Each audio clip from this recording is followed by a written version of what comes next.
Boxing update muna tayo mga tol. Final weigh-in ni Benavides, 167 pounds. Si Andrade naman, 167.6 pounds. Pasok nga po ang dalawa sa weight limit na 168 pounds super middleweight. Walang problema sa timbang kaya tuloy ang salpukan bukas.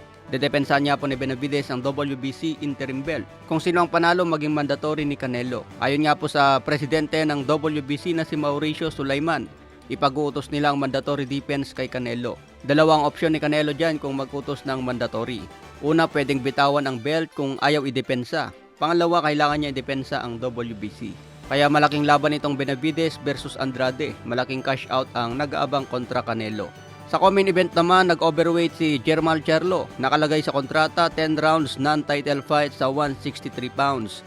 Ngunit tumimbang si Charlo ng 166.4 pounds. Overweight siya ng 3.4 pounds. Samantala si Jose Benavides, 161.2 pounds. Nagtataka siguro kayong mga tol kung bakit hindi nakataya ang WBC belt ni Jermall Charlo. Yung titulo kasi ni Charlo pang 160 pounds middleweight division.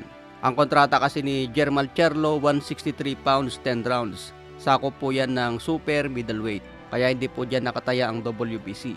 Huling laban ni Jermall Charlo kontra Matias noong 2021. Kaya matagal din na bakante itong si Jermall Charlo. Taon nang nakalipas pero hindi tinatanggalan ng WBC belt.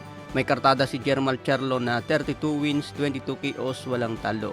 Ito ang sinasabing posibleng next fight ni Canelo or si Jaime Munguia. Ayon kay Jermall Charlo, parang tune up lang itong si Jose Benavides para makapaganda kontra Canelo. Pero wag lang masilat si Charlo dyan mga tol dahil mapurnada ang plano. Sa iba pang balita, manager ni Lomachenko na si Egis Klimas, sinabing punteriya ni Loma ang isang titulo. Nagpahinga lang daw ngayong taon para ma-refresh ang katawan at makapaganda ng mas matindi.